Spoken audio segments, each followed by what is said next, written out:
Breaking news as we come on the air, millions in the East are on alert for severe weather. A line of storms targeting major cities, Philadelphia, New York City, up into New England. Damaging wind gusts, heavy downpours, and lightning expected. We're also tracking tropical threats to both the East Coast and the West. Lee Goldberg standing by. Also breaking tonight, President Trump, late today, is asked about the economy. Amid the disappointing new jobs numbers, the labor market slowdown, just 22,000 jobs created in August, much worse than expected. Tonight, the major immigration crackdown, hundreds of workers detained at a massive auto plant outside Savannah, Georgia. Authorities say many of them South Korean nationals. It comes after a raid at a food manufacturing plant outside Syracuse. The head of that plant and what he's now saying about the workers who've been hired there. Tonight, the dangerous mission by SEAL Team 6 that reportedly failed. The New York Times first reporting the elite unit that killed Osama bin Laden going behind enemy lines in North Korea using night vision goggles, what they were reportedly hoping to plant there before spotting a boat in the water, flashlights aiming toward them. The SEALs reportedly opening fire on that boat. When this played out, and President Trump late today is asked about the mission and what he said. Tonight, Martha Raddatz reporting live from inside Ukraine, where she just interviewed President Zelensky. 3 weeks since the Trump-Putin summit in Alaska, and no meeting between Russia and Ukraine. Martha asking President Zelensky about Putin's new invitation for Zelensky to come to Moscow, how he responds. Back in the U.S., a deadly plane crash outside Denver, at least 2 killed, the explosion rocking a business park, what we've learned. Overseas inside Gaza, the moment Israeli strikes level a high-rise building in Gaza City, and the new warning tonight from the Israelis. In the U.S., the dramatic moment in court, the Florida grandmother found guilty of conspiring to kill her own former son-in-law. What then played out in court. Is guilty of first-degree murder. Tonight, the apology. The Eagles' Jalen Carter apologizes for spitting on Cowboys quarterback Dak Prescott. Tonight, the major news involving WNBA superstar Caitlin Clark. And the Powerball jackpot soaring even higher. Big dreams for this weekend. From ABC News World Headquarters in New York, this is World News Tonight with David Muir. Good evening. It's great to have you with us here on a Friday night. And we begin tonight with the severe line of storms moving in. More than 30 million Americans from Tennessee all the way up through the Northeast are on alert for severe weather. A line of storms targeting major cities, Philadelphia, up into New York City and into New England. Powerful wind gusts, heavy downpours expected. An intense thunderstorm sweeping through Knoxville, Tennessee, damaging several hangars at Sky Ranch Airport. Philadelphia now bracing for new storms after heavy rain slammed the city last night, delaying the big NFL game just 6 seconds in, halting the game for a time between the Eagles and the Cowboys. Now this new round on the way, so let's get right to Chief Meteorologist Lee Goldberg from our New York station, WABC. Lee? David, strong to severe storms already breaking out south of Nashville and Bowling Green, and they'll only get more intense with 60-mile-per-hour winds and even some 1-inch hail. They'll make a move toward the I-95 corridor, and it's this time tomorrow night. Those storms could be close to New York City with strong winds and even an isolated tornado over northern New Jersey and the Hudson Valley. We'll be tracking it to the tropics. The disturbance in the Atlantic is getting choked off by dry air right now. It still could develop into a tropical depression over the weekend, maybe Gabrielle, a threat toward the Lesser Antilles midweek, but it is looking a little weaker. Not looking weaker, it's Kiko, back to a Category 4 major hurricane, but still overall will start to weaken. It'll be near or north of the Hawaiian Islands in early next week. High surf, strong winds, and some rain as well. But again, the big threat close to home will be some storms severe here in New York tomorrow night. David? Lee Goldberg with us here tonight. Lee, thanks as always. The other major story this Friday night, the labor market slowdown, raising concerns about the health of the U.S. economy. President Trump was asked about the disappointing numbers late today. The president downplaying the numbers and promising, quote, "We're going to have tremendous job growth." The U.S. added just 22,000 jobs, and the unemployment rate rose to 4.3% in August, a nearly 4-year high. Mary Bruce at the White House tonight. Tonight, a dramatic slowdown in the American job market. Employers adding just 22,000 jobs in August, less than a third of what economists expected. Unemployment rising to 4.3%, nearly a 4-year high, and revised numbers for June showing employment actually fell by 13,000 jobs, the first loss in almost 5 years. The labor market is starting to show a real chill. Not only are workers who have a job frozen in place, unable to hop to a higher paying job elsewhere, but those who want a job are frozen out. 31-year-old Kyle Clark has worked for years as a technical editor, but he's been unable to find a job since April. At the end of the day, like, despite how good or bad the economy is, I still need a job. I still need to pay rent. I still need to pay my bills. I like to eat. I like to, be able to afford groceries. The president has acknowledged he won the election in large part because he promised to grow the economy and lower prices. Today, he downplayed the latest numbers. We're going to have tremendous job growth. He insists the economy is booming and is adamant his tariffs will spark a renaissance in American manufacturing. But the data shows the opposite. 4 straight months of manufacturing job losses. When do these factories start to open up that are being built all over the country? You're going to see things happen in this country that nobody expects. We've lost 78,000 manufacturing jobs since the start of the year. That's the exact opposite of what the administration was hoping for, but some of those job losses are in fact due to the higher input costs that we're seeing. While the Federal Reserve has resisted Trump's pressure to lower interest rates, this week's jobs report making it all but certain they will cut rates to try and encourage hiring when the Fed meets in 2 weeks. So let's bring in Mary Bruce live at the White House tonight because, Mary, while the president was taking questions on the economy, the president also signing an executive order late today to rename the Defense Department the Department of War. And David, tonight they're already replacing and changing the signs over at the Pentagon. It's been the Department of Defense since 1949, but today the president rebranding it the Department of War, saying it sends a message of victory and strength. Now, a formal name change would likely require congressional approval, but today the president glossing over that, saying, quote, we're going with it. We're going with it very strongly. David. Mary Bruce with us tonight. Mary, thank you. Next this evening, the major immigration crackdown. Hundreds of workers detained at a massive auto plant in Georgia. Authorities say many of them South Korean nationals. It comes after a raid at a food manufacturing plant outside Syracuse. And tonight we hear from the man who runs that plant, what he says about the workers he hired. Here's our Chief Justice correspondent, Pierre Thomas. Tonight, hundreds of South Korean nationals detained during a raid on a Georgia Hyundai plant, the latest sign of an ever-escalating and massive deportation effort by the Trump administration. This, in fact, was the largest single-site enforcement operation in the history of Homeland Security investigations. Video of the raid was posted by a local activist showing events unfolding inside the construction site of Hyundai's 3,000-acre electric vehicle plant in Elabelle, Georgia. Our Homeland Security, we have a search warrant for the whole site. We need construction to cease immediately. The show of force involving scores of state and federal agencies, including the FBI. 475 people taken into custody, most of them South Koreans. Hyundai says those detained did not work directly for the company, but for a network of subcontractors that the plant used. And another raid this week, hundreds of miles away, outside of Syracuse, New York. Federal agents converging on this food manufacturing plant in Cato, New York. Co-owner Lenny Schmidt telling WSYR he believes all 69 workers detained were legally authorized to work in the U.S., and some have already returned to work. I just think it was unfortunate the way it was conducted. I think it could have been conducted a lot easier and more proper. The raids come as Chicago is bracing for an influx of federal immigration officials as soon as this weekend. ABC News has learned that the Great Lakes Naval Station outside Chicago will be used as DHS's base of operations, with hundreds of DHS officials involved. David, as you know, South Korea recently pledged to invest billions in the U.S.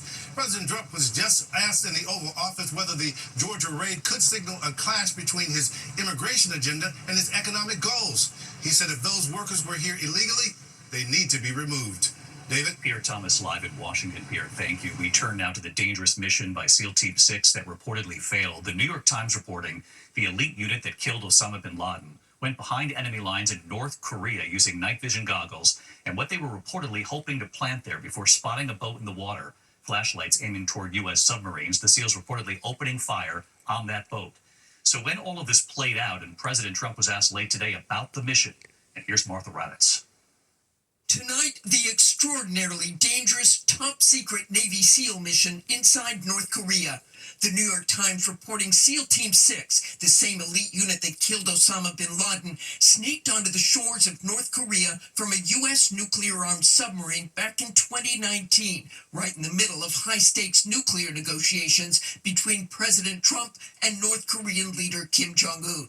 The SEALs' mission, plant a listening device on North Korean soil, a nuclear-armed adversary, to intercept communications from Kim, hoping to gain an edge in the talks. A mission so risky, said the Times, President Trump had to personally sign off on it. After months of practice, the Times reports that the U.S. ballistic missile submarine carrying the SEALs steamed through frigid North Korean waters in darkness. As the sub moved closer to land, the SEALs transferred to mini-submarines and headed for the shore. The elite commandos, wearing black wetsuits and night vision goggles to detect heat signatures, had no communications devices in order to remain undetectable. According to the Times, they expected an empty beach, but in the distance, a North Korean boat appeared out of the dark. Flashlights from its bow swept over the water.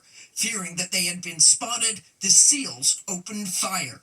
The mission was aborted. The SEALs then covering their tracks, swimming to the North Korean boat to make sure everyone was dead.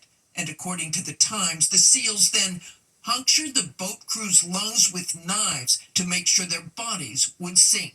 It turned out to be a fishing boat carrying unarmed civilians. The Times saying officials told them it is not clear if North Korea ever found out about this classified mission. President Trump asked about the reported mission late today. But I know nothing about it. Can you confirm that it happened? I don't know anything about it. I'm hearing it now for the first time. North Korea's president met with President Trump just weeks after the failed SEAL Team 6 mission face-to-face in Vietnam. Again, likely not knowing the U.S. trying to plant a listening device on North Korean soil. And David, in the years that have followed, Kim Jong-un has only increased his arsenal of nuclear weapons. And again, as you heard, President Trump says he knows nothing about the SEAL Team 6 mission. David? Martha Raddatz on this story the New York Times broke today. And Martha, while we have you, we see you reporting live from Ukraine. You just interviewed Ukrainian President Zelensky. 3 weeks now since the Trump-Putin summit in Alaska, no meeting between Zelensky and Putin. And you asked Zelensky about Putin's new invitation for him to come to Moscow. When you think about where we are right now, 3 weeks after the summit in Alaska, still no meeting between you and Putin. He said he will meet if you come to Moscow. He can come to Kiev. You know, if a person doesn't want to meet during the war, of course he can propose something which can't be acceptable by me or by other, but it's understandable. And David, at least 7 other countries have said they would host a bilateral meeting. Zelensky said he would agree to that, but not Vladimir Putin. So a bilateral meeting seems dead for now. David? Martha Raddatz reporting live tonight from Western Ukraine. Martha, thank you. And for much more of Martha's interview with President Zelensky, tune into This Week on Sunday morning. Martha, thank you. We'll be watching. Back to the news here at home. This Friday night, a deadly plane crash outside Denver. The small plane bursting into flames, killing 2 people on board near Centennial Airport. Here's Trevor Ault. Tonight, a deadly plane crash outside Denver. 2 people on board killed, the explosion rocking a business park. We did find a single-engine aircraft fully involved with a structure that was threatened. Officials say the Beechcraft plane crash landed onto a data center this morning, half a mile southeast of Centennial Airport. First responders racing to extinguish the flames as they threatened a nearby bank of generators. These generators were very large, and it was a concern. Witnesses heard the explosive sound of the crash. We just heard a loud boom. We thought it was a generator at first. Video shows the aircraft appearing to perform loops, practicing takeoffs and landings. And moments before impact, air traffic controllers trying desperately to contact the pilot. Denver 463 Tango, Tower, how do you hear? But the pilot never responded. Another aircraft telling air traffic control the plane had crashed. Tower, there's smoke off the left side. Looks like you went down. David, investigators are now looking into the cause of this crash. There is some evidence this may have been a student or new pilot flying the plane.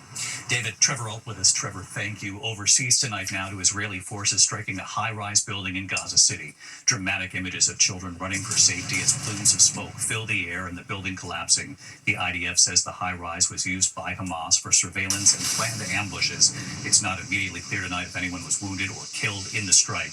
Residents were told to evacuate ahead of the attack. It comes as Israel steps up operations to seize control of that famine-ravaged city.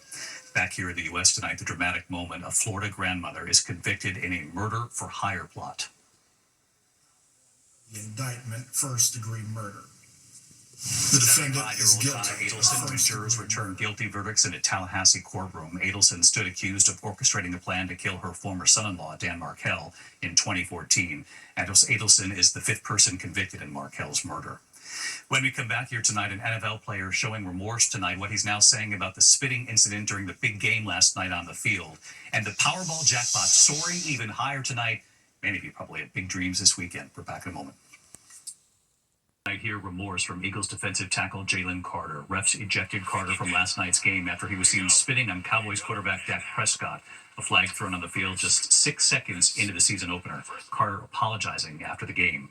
You know, it was a mistake that happened on my side, and, you know, it just won't happen again. So I feel bad for just my teammates and the fans out there. No word yet if the NFL will hand down any further discipline. The WNBA season is officially over for Caitlin Clark, the Indiana Fever guard, revealing on social media that she will not be able to suit up for the rest of the year. Clark sidelined since mid-July due to quad and groin injuries. Clark saying in a statement, quote, "Disappointed isn't a big enough word to describe how I'm feeling. We wish her well in a speedy recovery." When we come back here tonight, the Powerball jackpot, the big drawing now Saturday, the history being made tonight, where the number now stands, and a passing to note tonight. A trailblazing figure in the civil rights movement. Some other news tonight and a passing to note. A trailblazer in the civil rights movement, Joseph McNeil, has died. McNeil was one of the college students who held a sit-in at a Woolworth's lunch counter that served to whites only in North Carolina back in 1960. The act inspired dozens of peaceful protests across the U.S. and the creation of the Student Nonviolent Coordinating Committee. No word on McNeil's cause of death. He was 83 years old. It could be a really great Saturday night for someone out there. The Powerball jackpot now the second largest ever.